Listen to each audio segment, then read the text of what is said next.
February 1991, northern Minnesota. The kind of cold that steals sound from the air, the kind that freezes breath before it fades. Two friends, Ethan Cole, 27, and Ryan Danner, 25, drive north along the Gunflint Trail with a truck full of supplies and the easy confidence of men who believe they know winter. They've camped here before, near the Boundary Waters, where the pines grow thick and the lakes vanish beneath ice. This time, it's supposed to be a weekend escape, just 2 nights in the wilderness. No phones, no plans, no noise at the last gas stop. They joke with the cashier about the forecast. Big one coming, she warns, sliding their coffee across the counter. Storm's supposed to hit by midnight. Ryan laughs. We've seen worse. The cashier shakes her head. Not this one. By dusk, the first flakes fall, fine, dry powder swirling against the headlights as they turn off the paved road. The forest closes around them, trees leaning inward like dark ribs. Ethan keeps the map steady on his knee. 2 more miles, he says, then we're off trail. They reach a clearing by a frozen creek. The world around them is already fading into white. They unpack their tents, hammer stakes into hard snow, and light the stove. The wind sighs through the branches, soft at first, then rising like a warning. Ryan tests the radio, checks in with the ranger tower. We're all set up, he says. We'll check again in the morning. The ranger logs the time, 6:47 p.m. It's the last transmission anyone will ever hear from them. By 9 o'clock, the sky is gone. Snow falls sideways, thick enough to blur the trees into ghosts. The air hums with static, and every gust feels alive. Ethan's voice catches on the camcorder as he films the storm from inside the tent, his breath fogging the lens, laughter muffled by nylon. Wide out, he says. You can't even tell which way's up. Outside, the snow builds fast. Drifts climb over their supplies. The fire sputters out, and the wind begins to scream, a deep, rising howl that moves in waves, echoing off the frozen lake. The storm isn't just wind anymore. It's a force. Around midnight, visibility drops to 0. The temperature plummets below -30. The tent walls convulse under pressure, snapping like sails in a gale. Inside, a flashlight beam trembles across Ethan's face. It's not stopping, he mutters. Ryan grips the fabric, yelling something the wind swallows whole. Somewhere beyond the tents, a crack splits the night. The sound of a pine collapsing under its own weight. Snow avalanches from the canopy, burying the entrance. Ethan shouts, "We need to move uphill." Another gust hits, stronger than before. The camera cuts out mid-motion. At 2 a.m., the blizzard peaks, wind speed, 80 miles an hour, temperature, lethal. The ranger tower, 15 miles south, records a faint transmission. Just a burst of static and 2 syllables lost in noise. Some believe it was a name. Others, a single word, cold, when dawn breaks.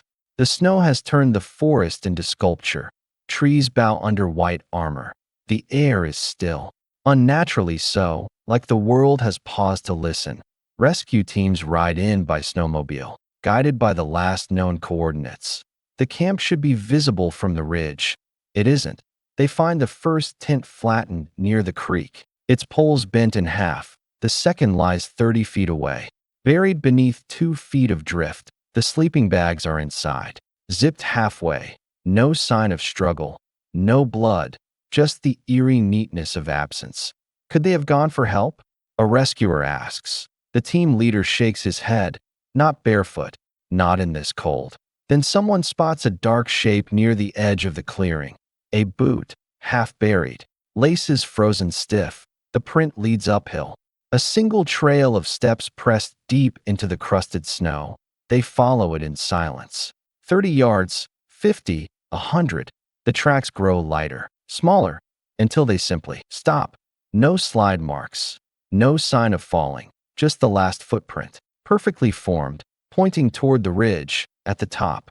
The storm has carved smooth dunes of snow. Nothing else remains. One rescuer kneels beside a mound and brushes away the frost. His glove hits something solid, plastic, cold and square. A Polaroid camera. The film compartment is jammed, half open, a frozen photo trapped inside. He turns it toward the light, but the surface is white, unexposed, like snow printed on paper. The shutter must have fired once before freezing. When they bring the camera back to the ranger station, the technician pries it open. Inside the casing, the film is fused but intact. The chemical layer still reacts faintly to light. For a moment, a ghostly outline appears. Something vertical, indistinct, a blur that could be a tree or a person. Then it fades again into white. In the official report, the lead rescuer writes, "Site stable, both subjects missing, weather conditions severe, likely disorientation and hypothermia," but privately, he adds a line in pencil. Trail stops clean, as if lifted, for days. Helicopters sweep the ridge. Dogs trace, sent only to the same spot where the tracks end. When they reach the crest, the animals circle, confused, whining at the snow. One collapses from exhaustion. The others refuse to climb higher. By the fifth day, the search is called off. The families arrive at the ranger post. Hollow-eyed, wrapped in scarves, Ethan's mother asks, "Did they find anything?" The officer hesitates. "Only this," he says. Handing her the Polaroid, she stares at it for a long time. "It's blank," she whispers. Weeks pass. The storm fades from the news. The snow melts just enough to expose fragments. Torn nylon, a broken zipper, the metal tip of a tent stake. Nothing that explains the trail's end. Yet one ranger can't let it go. He returns alone after hours, standing on the ridge where the footprints vanish. The wind moves gently now, no longer screaming, but carrying a strange cadence. Soft bursts that almost form words. He closes his eyes. For a heartbeat, he swears he hears laughter. Then, a whisper. "It's under us." He opens his eyes. Startled, the sound stops. Only the white silence remains. When spring finally comes, the thaw reveals nothing more.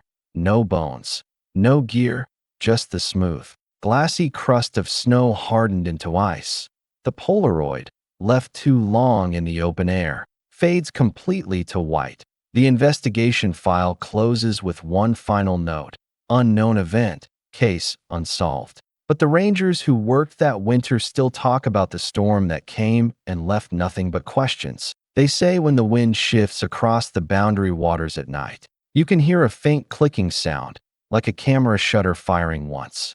Then again, whatever happened on that ridge, the storm didn't erase it, it preserved it. The storm finally broke 3 days later, leaving the boundary waters in a silence so deep it felt unnatural. Helicopters swept low over the ridges, their rotors stirring loose snow into ghost-like spirals. Search crews, National Guard, park rangers, local volunteers, fanned out across 20 square miles of wilderness, following the frozen rivers and wind-buried trails that marked where Ethan Cole and Ryan Danner should have been. By the second day, the rescue became recovery. Temperatures still hovered below zero, but visibility had returned, revealing a landscape reshaped by the blizzard. Trees bowed under ice, canyons filled to their brims. Whole ridgelines vanished beneath sculpted drifts. Ranger Helen Marsh took command of the search, 39 years old. Meticulous, with a reputation for seeing patterns others missed, she'd worked a dozen winter rescues before, but never one that made her question her compass. Literally, the first sign that something was wrong came near the ridge where the footprints ended. Every compass in her team began to drift, needles spinning erratically before settling on directions that contradicted the map. GPS units failed to lock on as satellites, flickering between coordinates miles apart. At first, Marsh thought it was solar interference, but the pattern was too precise. The distortion occurred only in a narrow band near the ridge, where the snow had fused into a smooth crust that reflected sunlight like glass. "This isn't weather," she muttered into her recorder. "Something in the ground is affecting magnetic flow." The avalanche dogs worked tirelessly, sniffing through collapsed snow tunnels where wind had hollowed the drifts. But every time they neared the ridge's crest, they stopped, whining, pawing at the ice, refusing to move forward. One handler later said it felt as though the dogs sensed heat through the snow, like something alive was breathing underneath. On the fourth day, a volunteer tracker found the first tangible clue, a glove, frozen upright in the ice as if someone's hand had been reaching out. The fingers were splayed, rigid, pointing toward the ridge. The ice around it was perfectly clear, untouched by frost, almost as if it had melted and refrozen in a single motion. Inside the glove, the lining was burned. Marsh sealed it in a specimen bag herself. "We're not logging this as frostbite," she told her assistant. "That's heat damage." Over the next week, search teams dug through layers of packed snow, uncovering more anomalies. Tunnels that ended abruptly, pockets of melted ice forming smooth hollows like heat bubbles. Ground sensors registered temperature fluctuations of up to 15 degrees in seconds, even as air temperatures remained stable. It was as if the snow itself was exhaling warmth from beneath. Word spread through nearby towns faster than the official reports could control it. Locals began calling it the Echo Wind. They said it had happened before, that sometimes, before a blizzard, you could hear a voice carried in the gust, calling from the ridges, luring people uphill. A retired logger named Arlo Jensen came forward with a story. In 1958, he and his brother had been hunting near the same valley when a sudden snow squall forced them to take shelter. "We heard whistling," he said, "like someone shouting our names through the wind. My brother went to look, and I never saw him again. They told me avalanche. But I know what I heard." Marsh didn't include Jensen's statement in the report. She believed in weather, not ghosts. But each night, when she reviewed the field tapes, she noticed something strange in her own recordings, a low tone, just beneath the wind. At first, she dismissed it as interference. Then she played it through frequency analysis software. The waveform pulsed evenly, in 4-second intervals, almost like breath. By the 10th day, even she couldn't deny the unease growing across her team. The mountain didn't just feel empty, it felt awake. On February 18th, a National Guard helicopter spotted a shallow cave near the base of the ridge, half buried in snow. Inside, searchers found remnants of gear, shredded nylon, a broken thermos, and the melted remains of a camp stove. The metal had warped inward, as if it had been exposed to high heat from below. Beneath it, a blackened patch of snow hissed and steamed when touched by sunlight. Marsh ordered soil samples taken, but the data never made sense. The snow showed trace minerals usually found in volcanic vents, silicates and magnetite, though there were no volcanic systems within hundreds of miles. That night, one of the younger rescuers asked her quietly, "Ma'am, do you think they're still out there?" Marsh hesitated. "No," she said finally, "but something is." By the end of the month, the official line hardened: death by exposure, the storm, the whiteout, the impossible cold. All perfectly reasonable explanations on paper. The families received their condolences, their case files. Their silence. No bodies, no burial, just coordinates in an empty space. But Marsh didn't close her notebook. Her last entry, dated March 4th, reads, "Magnetic deviation persists. Temperature variance unexplained. Found glove exhibits localized heat distortion. Audio interference constant. The mountain isn't reflecting the wind. It's producing it." She kept the Polaroid camera from the site locked in evidence storage, visiting it once a year until her retirement. She never developed the final photo again. "Some pictures," she told her successor, "are meant to stay frozen." 30 winters passed. The snow kept falling. The ridge sealed itself in layer after layer of white silence, until the thaw began. In the spring of 2019, early meltwater carved channels through the old drifts, revealing glints of metal beneath the ice. For the first time since 1991, the mountain began to give something back. For 30 years, the narrator says softly, the mountain kept its silence until the ice began to melt. 31 winters after the storm that buried them, the mountain finally began to thaw. That spring, the Boundary Waters saw the warmest temperatures in recorded history, layers of permafrost, once permanent, began to sweat. Meltwater carved new streams down the ridges, uncovering stones and roots that hadn't seen daylight since 1991. On a mild April afternoon, two hikers from Duluth followed one of those rivulets up the western slope, hoping to photograph the early melt. What they found instead stopped them mid-step. Half buried in a bank of half-melted ice was a flash of metal, a dented thermos, the kind popular decades ago. Wedged beside it was something rectangular and opaque, sealed in frost, a Polaroid film cartridge, miraculously intact. The hikers, thinking it might be litter or some old expedition gear, snapped a few phone pictures and sent them to the Park Service. When rangers arrived the next day, they realized the markings on the thermos were still legible. Scratched faintly into the steel were two initials, E.C. Within hours, the site was cordoned off, samples were taken, the artifacts preserved in controlled conditions, and the long-dormant file of Cole and Danner, missing. 1991 was reopened for the first time in 3 decades. The film cartridge was sent to the State Forensic Lab in St. Paul, where specialists spent weeks carefully rehydrating and cleaning the sealed prints. The first few images were familiar, blurred whiteouts, dark gloves, snow-packed tents. But the fifth photograph, the one trapped at the end of the roll, was different. It showed Ethan Cole standing half-turned toward the camera, snow crusted across his parka, his face pale and squinting against the storm. His hand was raised, pointing towards something behind him, a shape almost lost in the blizzard's glare at first glance.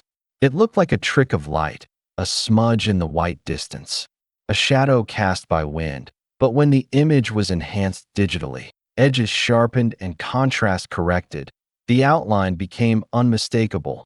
A human figure, tall, slightly hunched, and backlit by what appeared to be a flash of lightning. Except the storm that night had no lightning at all. The glow came from the snow itself, a radiant, internal light illuminating the figure from behind, turning its edges almost transparent. Investigators rechecked the film's embedded data. Modern scanners could now read the analog chemical degradation of the Polaroid layers to estimate the moment of exposure. What they found deepened the mystery.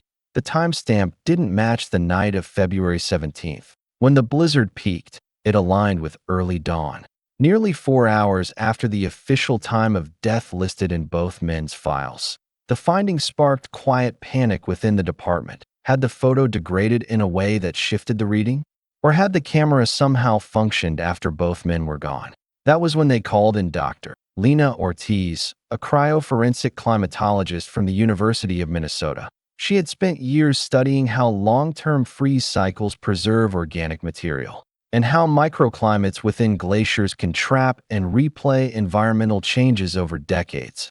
Ortiz visited the ridge herself that May. The melt was well underway. Patches of black earth steamed under the sun, bordered by ridges of half-transparent ice. She took coarse samples from the area around the discovery and noticed something extraordinary. The snow layers weren't uniform. They alternated between normal freeze-thaw bands and irregular glassy strata, layers that had melted and refrozen repeatedly, even though temperatures had stayed below zero. It's as if, she explained to a local reporter, the snow was reheated in place. Not globally, just right there, in small, circular pockets. When her isotopic tests returned, the anomalies were undeniable. The melt patterns showed isotopic oxygen ratios inconsistent with natural freezing. In other words, something had warmed the snow from within multiple times since 1991, tiny, localized heat events in the same spots year after year. The results were impossible to explain with standard physics. You're looking, Ortiz said, at an environment that's replaying itself. The families of Ethan and Ryan gathered again that June for the first formal memorial since the original search. They stood near the base of the ridge, where the snow had finally receded to reveal the rocky ground. A simple wooden cross marked the site, weathered but upright. Ranger Helen Marsh attended quietly, gray-haired now, leaning on a walking stick. When a journalist asked why she'd come, She smiled faintly and said, "The mountain's talking again. I just wanted to hear what it had to say." During the ceremony, the families placed small items in the thawing soil. A photo, a patch from their hiking club, a letter. For a few moments, the wind died completely. The silence was profound, total, as if the world itself had stopped to listen. Then the air stirred again, bringing with it a soft sigh that rolled through the valley. Several people later said it sounded like breathing. That evening, in the forensic lab, Ortiz and her team digitized the Polaroid again, this time scanning at higher frame intervals to capture microreflections across the photo's emulsion. They expected static noise. What they found made them go still between the grain and the light. The snow around Ethan wasn't static. It was moving at 10,000x magnification. Faint streaks of motion blurred across the background. Fine, curved trails like ripples in air. When reconstructed through motion mapping, they formed patterns, twisting, symmetrical spirals echoing outward from the figure in the distance. The photo wasn't just a snapshot. It was a frame of something in motion. Whatever had been standing behind Ethan that morning wasn't frozen in the storm. It was emerging from it. Ortiz's team replayed the sequence frame by frame, slowing the digital scan until every pixel shift became visible. For a fraction of a second before the chemical exposure ended, the figure appeared to turn, and even through the distortion, even through the glare of light and snow, you could see its face. It wasn't a stranger's. It was Ryan Danner's, the same man listed as missing beside Ethan, the same friend who should have been behind the camera. The final Polaroid captured him standing ahead of Ethan instead, watching, illuminated, alive. But when the film was analyzed frame by frame, the narrator concludes softly. It captured something no one expected, movement where there should have been none. When Dr. Lena Ortiz uploaded the enhanced scan of the Polaroid into the new thermal imaging algorithm, the lab went silent. What had once looked like glare and static began to separate into layers, bands of faint red and gold bleeding through the storm's white. At first, they assumed the colors were a calibration error, but then the shapes stabilized, circling around the two figures in the frame. The snowstorm, for all its violence, had a center. Infrared mapping revealed heat signatures looping through the blizzard like currents in water. The temperature around the ridge was uniformly below freezing, except in a circular pattern no wider than a few meters, where readings spiked to 40 degrees Celsius. Within that invisible boundary stood Ethan and Ryan. It was as if the storm had built itself around them, folding heat inward, making a pocket of warmth in the middle of absolute cold. The deeper Ortiz examined the frame, the stranger it became. Streaks of energy curled through the shot, spiraling toward that pocket like magnetic ribbons, each one faintly glowing even after the photo's chemical degradation. "This isn't reflection," she whispered. "This is emission." She ran the numbers 3 times. The heat should have vanished in seconds. Yet the data suggested a sustained pulse, rhythmic, almost like a heartbeat. In a reconstructed simulation, Ortiz's team overlaid the infrared data onto a 3-dimensional model of the storm's airflow. What appeared was something no one expected, a vortex, not of ice, but of electricity, a massive charge, building between air masses and grounding itself through the snow. The effect would have generated plasma halos, floating rings of glowing particles capable of warping magnetic fields. The simulation showed how, in the middle of a blizzard, light itself could bend, compasses would fail, radios would crackle, and to anyone standing inside, the world would look like it was folding in on itself, bright, silent, and endless. Ortiz presented the results at a small press conference. She called it a probable electrical anomaly. The reporters called it something else, a portal in the storm.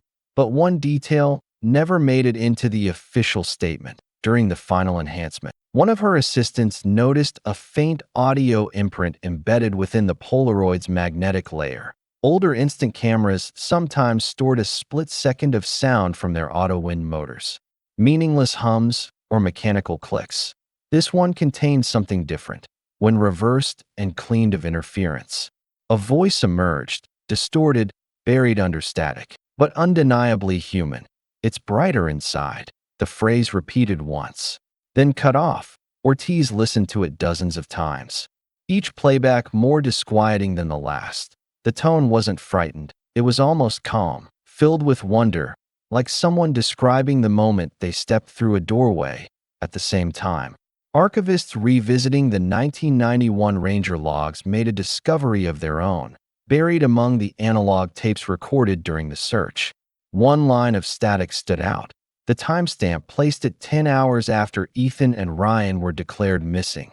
On the channel reserved for Ranger Helen Marsh's team, there was a short burst of snow-crackling static, followed by a man's voice. "We made it through." The words were faint but clear enough to transcribe. Marsh's logbook never mentioned it. The signal wasn't repeated and was likely dismissed as feedback. But Ortiz cross-referenced the audio waveforms with the new voice sample from the Polaroid enhancement. The patterns matched. Same voice, same tone, same man. Ethan Cole. When Ortiz shared the result privately with Marsh, the older woman's hands trembled.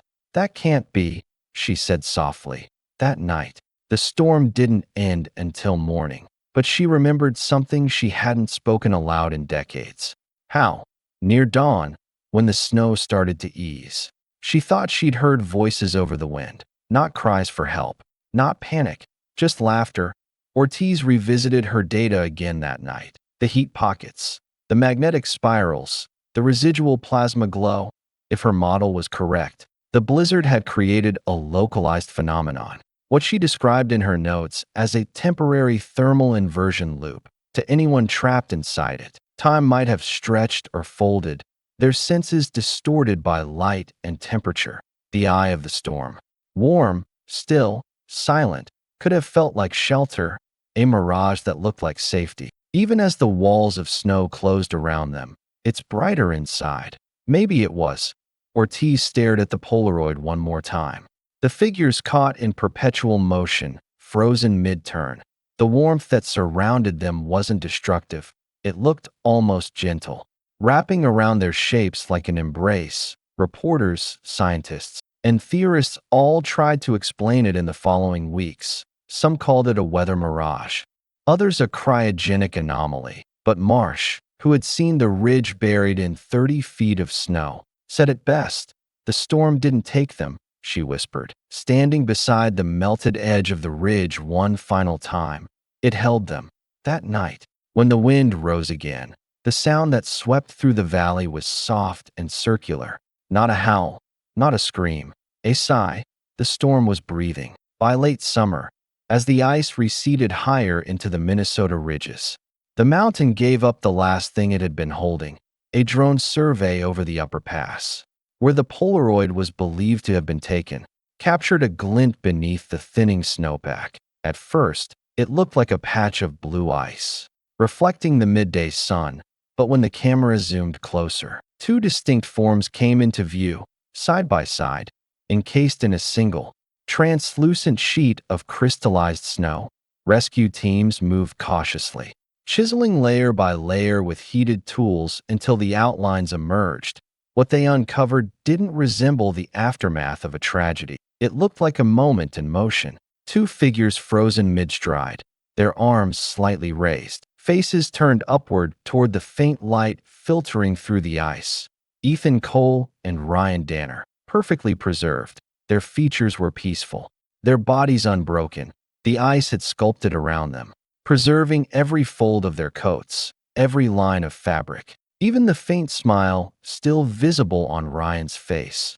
The photographs made national news before the site was sealed. Scientists and reporters flooded in, calling it the most well-preserved flash freeze ever recorded. But Dr. Lena Ortiz, standing at the excavation edge, said quietly to a colleague, "Look at their posture. They weren't falling. They were walking." When the remains were finally extracted, the surrounding snow showed something even stranger. Thin concentric circles rippled through the ice, as though frozen waves had expanded outward from the exact spot where they stood. Thermal readings confirmed micropockets of trapped warmth still pulsed faintly within the crystal. Warmth that, by all logic, shouldn't have survived 3 decades of sub-zero winters at the state lab. A multidisciplinary team reconstructed the event using atmospheric data and topographical scans. The conclusion stunned everyone. The 1991 storm had produced what they called an ionic vortex, an ultra-rare collision between cold air masses charged by geomagnetic interference. When the polarity flipped, the vortex created a surge of static plasma capable of instantaneously flash freezing the air inside its perimeter while simultaneously superheating its center. In other words, the blizzard had built its own paradox, a living storm with a heartbeat of fire at its core. Ortiz compared the pattern of fused snow crystals around the bodies to the heat spirals found in the Polaroid image. They matched perfectly. They didn't die in the cold, she said softly.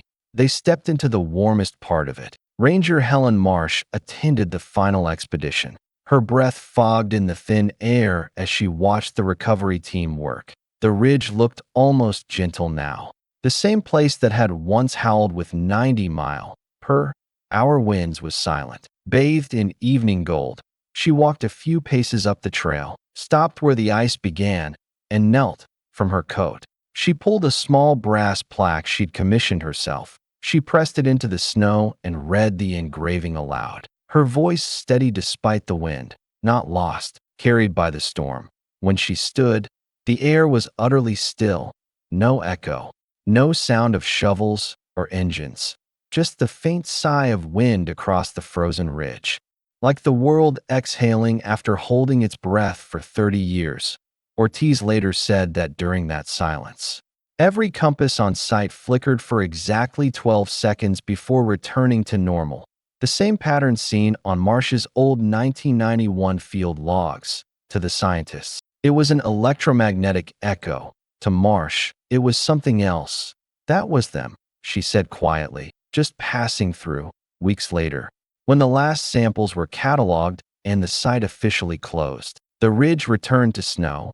There are no roads to the spot now, no signs, just an unmarked bend overlooking the valley, where sometimes the wind still circles strangely, whispering between the rocks. For those who've heard it, the sound isn't like ordinary wind. It moves in rhythm, 2 steps, a pause, 2 steps again, before fading into nothing. Maybe it's coincidence, or maybe it's the mountain remembering. Voiceover. Maybe they never froze in fear. Maybe they stepped into the calm at the heart of the blizzard, where time stands still and the wind remembers. Some storms don't destroy, they keep what passes through them, caught between moments, until the world is ready to see again.